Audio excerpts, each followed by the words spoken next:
guests are brought to you by the Bud Light guest line. Bud Light, easy to drink, easy to enjoy.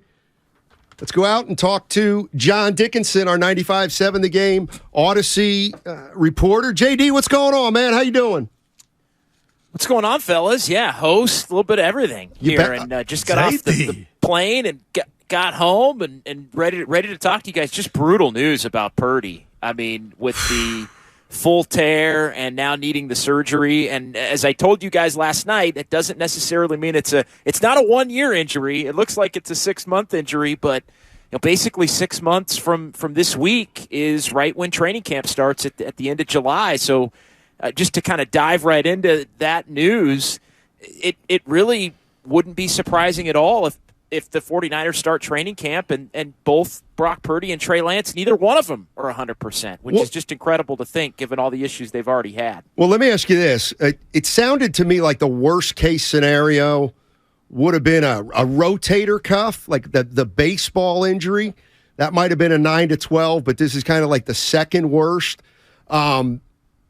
Is that true? And then if he comes back in 6 months, where exactly would that put us in terms of the off-season schedule and where the Niners are in their, off-season regimen?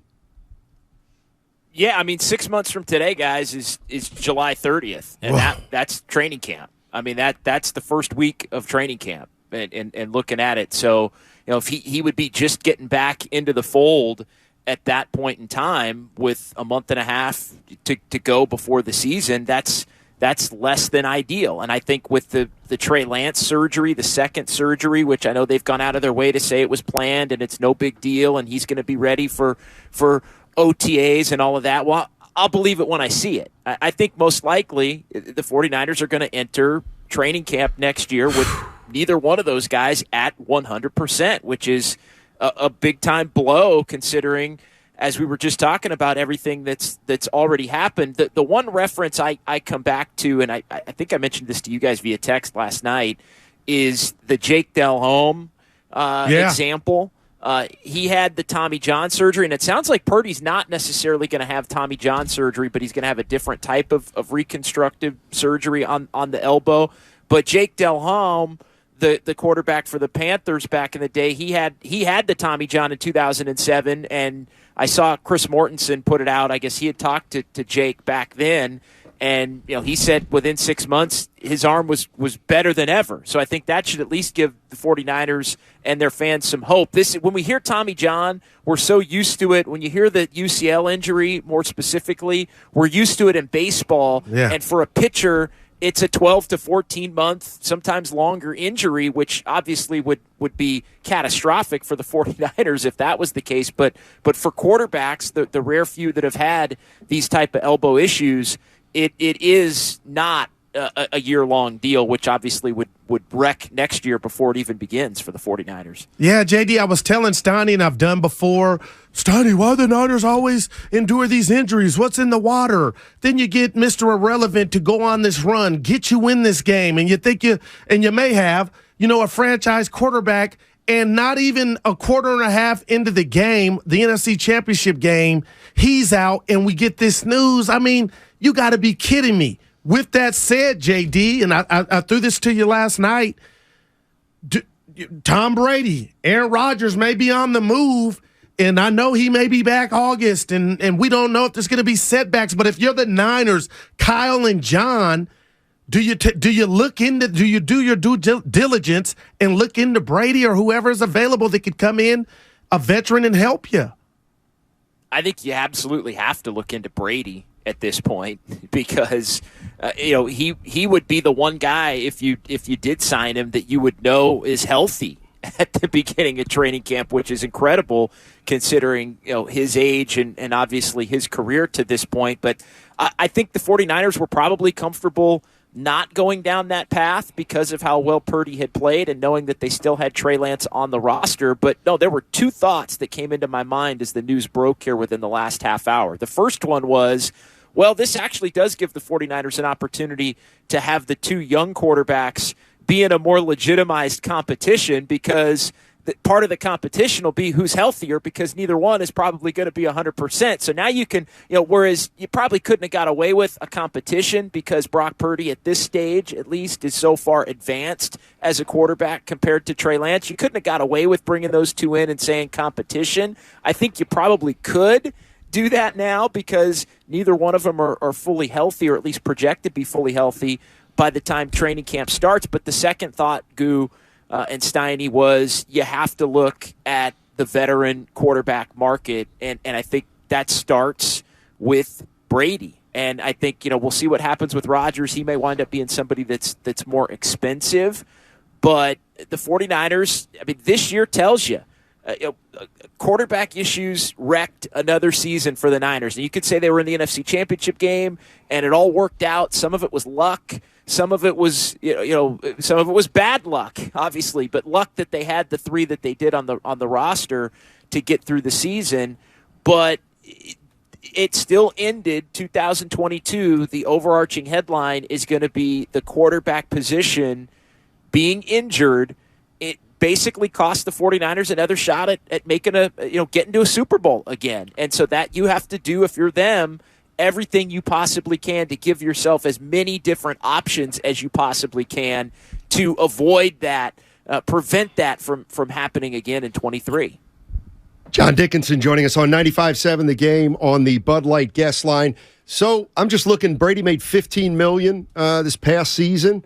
One of the things that the 49ers do have going for them is Trey Lance is on a rookie deal and Purdy's on a deal that's even better than a rookie deal. So if you go out and you get a Tom Brady and you spend $15 million, doesn't he have to be your starter then? And then what does that do in terms of the blocks falling toward other guys who may need to be signed?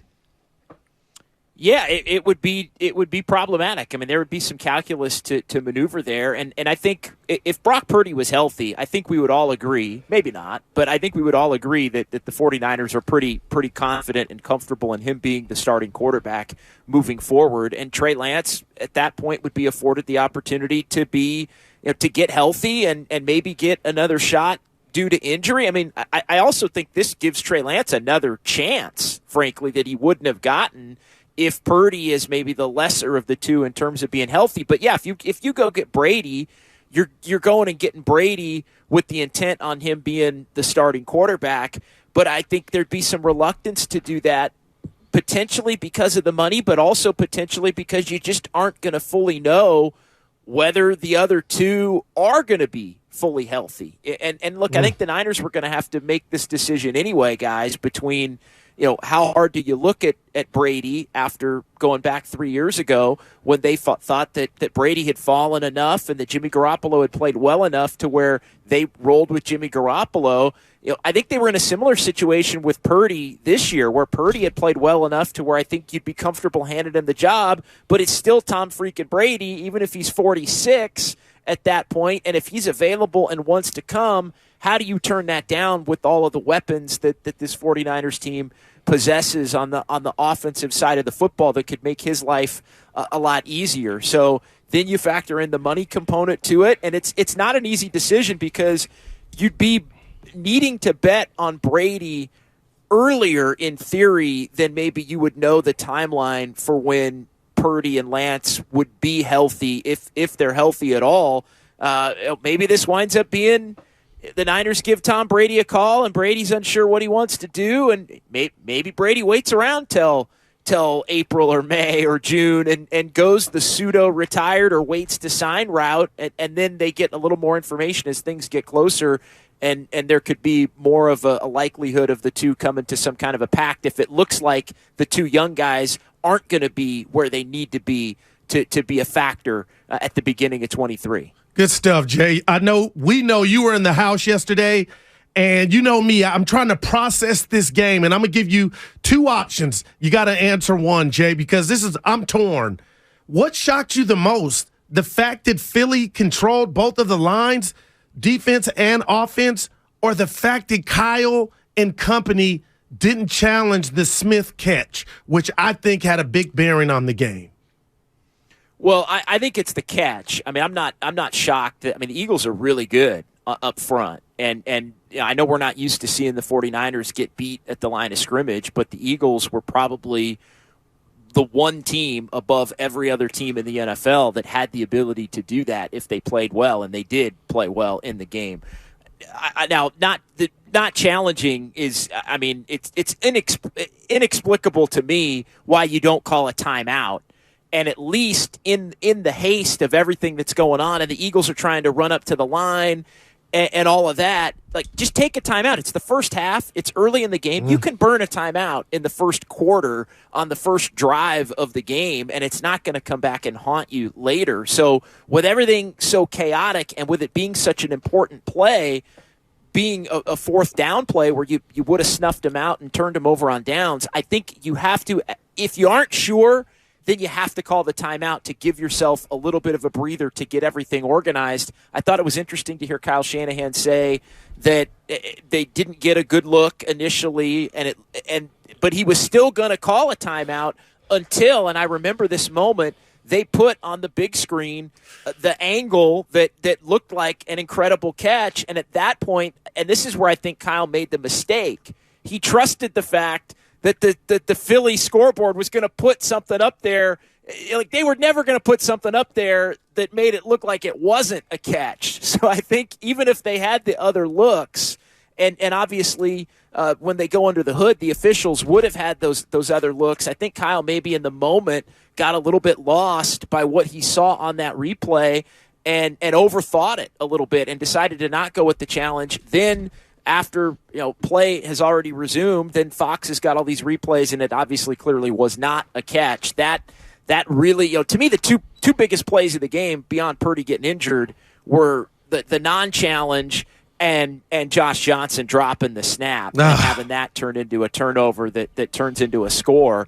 At that point, you're down 2 scores at halftime, and it's going to be a tough task to try and come back. John Dickinson joining us on the Bud Light guest line. The one thing I thought about yesterday, and it had been going through my mind, in the weeks leading up to this, and and I get it. Purdy was technically a third stringer. Johnson was technically a fourth stringer. Is it strange that the 49ers didn't have an emergency third quarterback who could throw a forward pass? Like, is that unusual or no? That's, I thought, like, for example, I thought Juszczyk was their third guy. And again, JD, it may not have made any difference. It probably wouldn't have. But the threat of throwing wasn't even there. Yeah, well, teams don't, and you're right, the threat of throwing was not there, especially when Purdy came back into the game, and it was pretty clear that he couldn't throw at that point. And I mean, the Eagles, I think, put 15 in the box. Forget 5, 6, 7. I think they had 3 guys come over from the sideline to try and stuff the run. But no, I mean, no team really does it. Like, as far as having 3, because you'd have to have 3 on the roster, number one. And I guess you could elevate a practice squad guy like they did with Tevin Coleman and Janoris Jenkins. You could have someone on the practice squad, and they did have Jacob Eason on the practice squad at one point in December after they made the move to go to Purdy and then needed to find another backup, a veteran, so they signed Josh Johnson. But it's just not the norm at that point, and I think they were probably more comfortable than maybe they should have been in Josh Johnson's ability to go out there and be competent. I know this is somebody that Kyle Shanahan's known for a long time and believed that he was the best person available that knew the system and could come in and be a capable backup. But I think a lot of teams also are looking at it. The Niners were already down to their third string quarterback, and most teams look at it like, if the starter gets injured, we're screwed. And so I think the Niners, by extension of that, and maybe you have a good backup, but if 2 guys go out, you're really screwed. If you get to the point where 3 guys go out that were all projected to be starters, then at that point, I mean, how do you really cover yourself in that type of situation? So I don't think that's as big of a deal as if they were left, caught with their pants down or something like that, or Gotcha. unprepared in a certain situation. Jay, I'm going to do some interaction with you with some guys on YouTube and gals.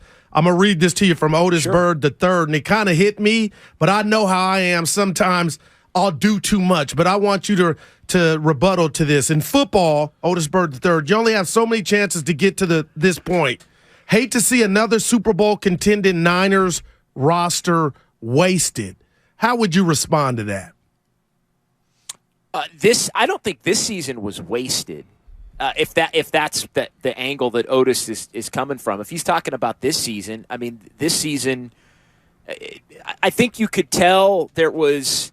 I think some of the 49ers were maybe grappling that. I think Kyle Shanahan was surely grappling with that in game. I know, Steiny, you mentioned the little bit of the woe is me, a little bit of the more visible frustration. I do think there was a tone of, I can't believe this happened again and happened today. So I think they were, while they were trying to get out there and compete, I think that's where a lot of the frustration came at the end of the game when they were down and all of a sudden they basically went off as sore losers. I mean, let's be honest. I mean, it was a bad look the way the 49ers finished They lost that composure, game. Jay. It really was. Yeah, the wheels came off, and I think part of the reason why the wheels came off was that emotional letdown for the guys that have been around through these last 3-4 years. It happened again. And, you can, to me, that's human nature, to maybe lose yourself a little bit in that kind of moment, as much as we talk about the fact that you can't let it happen, especially if you're a head coach or a head coach as highly regarded as Kyle Shanahan and some of these other players. But I think, from being in the press conference afterwards and the locker room after, and Kyle Shanahan had the quote where he was just borderline despondent and said, yeah, this is tough. This is real tough. This is this is the toughest, tougher than the other two. And so I think, when you look at that, I think they were really confident. I think they were really confident in their game plan yesterday, and that even though that game didn't start out well, I think they really thought they were going to win the game. If over the course of 60 minutes, and who knows, maybe it would have played out a different way. But I think it got ripped away before we ever really got a chance to know how it would have turned out. And I think that's something that, for the 49ers' sake, I think they're going to have to hope that doesn't somehow bleed into the offseason, along with now more question marks as to who's going to be the starting quarterback, or at least be healthy enough to be, and set the next year off to where maybe it gets off to a little bit of a sluggish start like this year. Yeah. JD, good stuff. Appreciate it. Thanks. And Warriors Live, 4:15 today. Golden State at Oklahoma City. Catch JD at 4:15. All right. You got it. All right, JD, have a good one. Usually